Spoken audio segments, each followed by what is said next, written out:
Madame, Monsieur, bonsoir. Merci d'être avec nous pour cette nouvelle édition d'NCTV Actu. Le déménagement vers le Medipôle se poursuit. Cette nuit, c'est au tour du service des urgences de Gaston Bourré d'effectuer son transfert. Au CHT, 6 personnes sur 10 entrent à l'hôpital par la porte des urgences. Alors imaginez à quel point l'opération va être critique. Elle devrait durer 3 heures. Où vont être accueillies les personnes qui vont nécessiter des soins d'urgence à ce moment-là? Réponse avec Lindsay Wamo. Le transfert du service des urgences de l'hôpital Gaston Bourré se fera entre 1h et 4h du matin. Pendant toute la durée du déménagement, les urgences seront assurées par l'hôpital Gaston Bourré et aussi exceptionnellement par la clinique Magnien pour les urgences dites non vitales. En ce qui concerne les urgences pédiatriques, celles-ci seront assurées par l'hôpital de Magenta jusqu'à son transfert au Medipôle le 4 janvier 2017. À partir de 22h, pour toute personne en situation d'urgence, il est fortement conseillé d'appeler le 15. À 4h du matin, le service des urgences de l'hôpital de Gaston Bourré sera définitivement fermé. Il faudra donc vous rendre au Medipôle de Koutio qui sera totalement opérationnel à cette même heure. Le ministre de la Justice, Jean-Jacques Urvoas, sera bientôt au pays. Son arrivée est prévue dans la nuit de mercredi à jeudi. Une visite qui devrait durer une semaine. Parmi les dossiers qu'il abordera, la situation carcérale au camp Est, mais aussi la mise en place du centre pénitentiaire de la province Nord. Jean-Jacques Urvoas est garde des Sceaux depuis ce début d'année. Je vous propose de revenir sur son parcours avec Vanessa Kédé. Homme politique et membre du Parti socialiste, il est élu le 17 juin 2007 député de la première circonscription du Finistère de Quimper jusqu'en février 2016. De 2012 à 2016, il fut le président de la Commission des lois de l'Assemblée nationale. Jean-Jacques Urvoas est nommé garde des Sceaux le 27 janvier 2016 suite à la démission de Christiane Taubira. En tant que ministre de la Justice, il sera au pays prochainement pour plusieurs visites, notamment en province Nord où aura lieu une réunion du comité de pilotage du projet de centre pénitentiaire de Koné lundi prochain. Le projet de ce futur centre est évalué à 23,3 millions d'euros, soit 2,8 milliards de nos francs.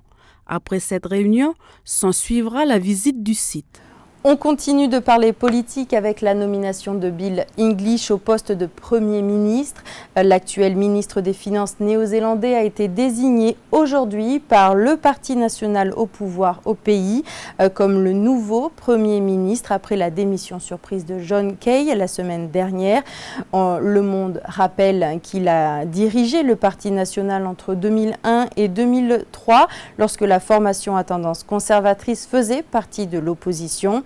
Marié et père de 6 enfants, fervent catholique, Bill English est considéré comme beaucoup plus conservateur que son prédécesseur, opposant notoire à l'avortement et à l'euthanasie.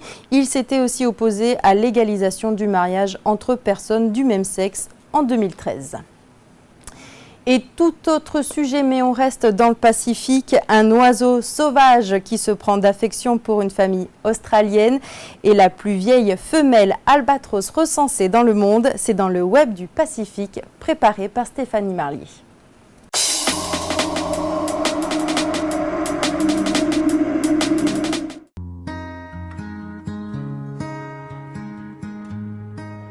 Sauvée par une famille, une pie prénommée Pingui leur sauve également la vie.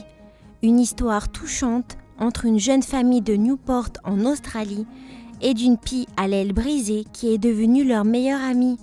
Grâce à elle, Cameron, Sam et leurs enfants ont repris goût à la vie. En effet, suite à une chute, Sam, la mère, est devenue paraplégique. Celle-ci sombre peu à peu dans la dépression.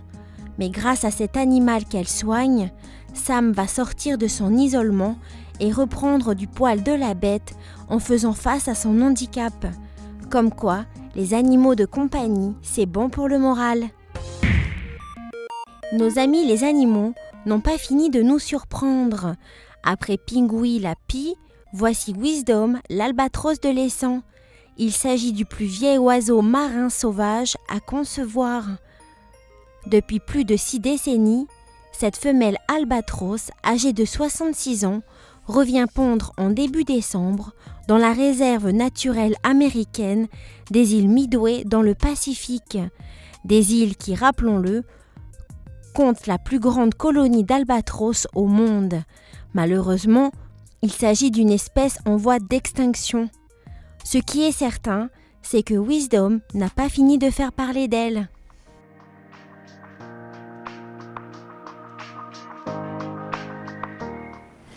Un peu de foot pour terminer cette édition avec Bako qui jouera en Super League l'année prochaine. Ça a été un travail de longue haleine. Sur les 15 matchs joués cette saison, Bako a remporté 12 matchs et a essuyé 3 matchs nuls. Le dernier match ce dimanche face à Tchamba 4-1 leur permet de revenir jouer dans la cour de la Super League. Les objectifs pour l'année prochaine sont déjà fixés. On écoute Noam Théin, le directeur général du club. Il est au micro de Natacha Ougui. Ce qui va changer, c'est le niveau de jeu. Il va falloir qu'on élève notre niveau de jeu. Les entraînements vont reprendre dès le mois de janvier pour tout ce qui est la préparation physique. Et au mois de février pour toute la partie technique qui viendra. Mais ensuite, mise en place par les techniciens du club. Mais effectivement, il va falloir travailler plus, être plus rigoureux, plus sérieux si on veut tenir notre place en Super League. Et bien entendu, l'objectif qu'on s'est fixé pour 2017 reste en premier lieu le maintien.